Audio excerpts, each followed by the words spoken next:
అప్పుల బాధలు వెంటాడుతున్నాయా? అయితే 6 JVR వారి జాతిరత్నాలు ధరించండి. సృష్టి ఫర్టిలిటీ సెంటర్కి సంబంధించిన దందాలు వరుసగా బయటకు వస్తూ ఉన్నాయి. డాక్టర్ నమ్రత ఈ కేసులో అరెస్ట్ అయ్యారు. ఆమెను కస్టడీకి తీసుకుని విచారిస్తే కీలకమైనటువంటి ఆధారాలతో సహా బయటపడ్డ పరిస్థితుంది. చాలా భయంకరమైనటువంటి నిజాలు బయటకు వస్తున్నాయి. ఇప్పటికే విశాఖ కేజీహెచ్లో ముగ్గురు డాక్టర్లని అరెస్ట్ చేశారు. ఇంకొక ముగ్గురి పాత్ర కూడా ఉంది. వాళ్ళను కూడా అరెస్ట్ చేయాలంటే కస్టడీకి తీసుకుని విచారించాలి మరొకసారి అని చెప్పి అధికారులు అంటే పోలీసులు అభిప్రాయపడుతూ ఉన్నారు. విశాఖలో అరెస్ట్ చేసిన వాళ్ళలో ఒక కీలకమైనటువంటి వ్యక్తి ఉన్నాడు. ఈ మొత్తం దందాలో కీలక పాత్ర పోషించిన వ్యక్తి ఒకడు ఉన్నారు. అతను ఎవరో కాదు, వైఎస్ఆర్ కాంగ్రెస్ పార్టీకి సంబంధించిన మాజీ ఎమ్మెల్యే బ్రదర్.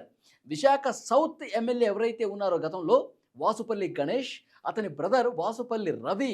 అతను డాక్టరు కేజీహెచ్లో ఆయన అనస్థీషియా డిపార్ట్మెంట్లో హెడ్గా ఉన్నాడు. అలాగే డిప్యూటీ సూపరింటెండెంట్గా ఉన్నాడు హాస్పిటల్కి.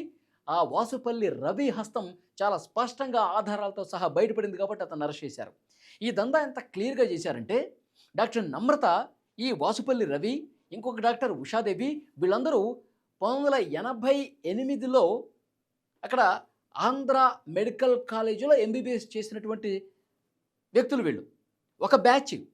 అందుకే వీళ్ళు ఒక గ్రూపుగా ఏర్పడి, వీళ్ళు ఫ్రెండ్స్ కదా, డాక్టర్స్ కూడా కదా, అందుకే ఒక గ్రూపుగా ఏర్పడి ఈ విధంగా సరోగసి పేరుతో కోట్ల రూపాయల దందా చేశారు. ఇక్కడ సరోగసి లేదు, ఏమీ లేదు. సరోగసి అంటే ఏంటి? ఎవరైతే దంపతులు పిల్లలు కలగట్లేదని వస్తారో వాళ్ళ వీర్యము, వాళ్ళ అండమే తీసుకుని వేరొక తల్లి గర్భం ద్వారా పిల్లల్ని కనటం, కానీ మళ్ళీ వాళ్ళకే ఇవ్వటం అనమాట. కానీ ఇక్కడ ఎక్కడా నిబంధనలు పాటించాలా. సరోగసి ఓన్లీ పేరుకు మాత్రమే. పేదల గర్భిణీలు ఎవరైతే ఉంటారో వాళ్ళకి కొంత డబ్బు ఇస్తామని చెప్పి ఆశ చూపించి ఆ బిడ్డల్ని కొనుక్కొని 90,000కి 70,000కి పిల్లల్ని కొని సరోగసి ద్వారానే మీకు పిల్లలు పుట్టారని చెప్పి నమ్మించి వీళ్ళ దగ్గరేమో 70 నుంచి 90,000, ఇక్కడ తీసుకునేది 30 నుంచి 40 లక్షల రూపాయలు తీసుకుని కోట్ల రూపాయలు బిజినెస్ చేశారు. 2018 నుంచి 2023 వరకు 5 సంవత్సరాల పాటు పెద్ద ఎత్తున బిజినెస్ చేశారు విశాఖ కేంద్రంగా.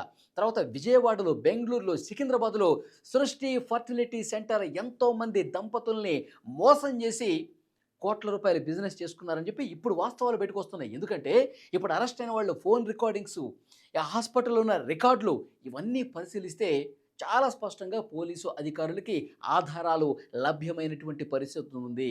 సో డెఫినెట్గా ఇంకొకసారి కస్టడీకి తీసుకొని విచారించాల్సినటువంటి అవసరం ఉందని చెప్పి పోలీసులు భావిస్తున్నారు. ఎందుకంటే 2018 నుంచి 23 అంటే 2019లో జగన్మోహన్ రెడ్డి గారు ముఖ్యమంత్రి అయ్యారు. వాసుపల్లి గణేష్ అక్కడ ఎమ్మెల్యేగా ఉన్నాడు. అతని బ్రదరే కదా.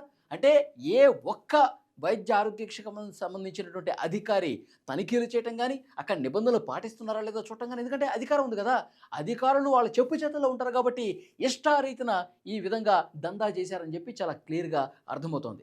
ఫ్రెండ్స్, మీకేమనిపిస్తుంది? ఇంత పెద్ద స్థాయిలో ఫర్టిలిటీ సెంటర్లో దందా జరిగినటువంటి నేపథ్యంలో అధికారం ఉపయోగించుకుని పెద్ద ఎత్తున అక్రమాలకు పాల్పడ్డారన్న వార్త వచ్చినటువంటి నేపథ్యంలో ఈ వార్తను ఎట్లా చూస్తారు మీరు? వస్తున్న వాస్తవాల్ని ఏ విధంగా చూస్తారు? కామెంట్ రూపంలో తెలియజేయండి.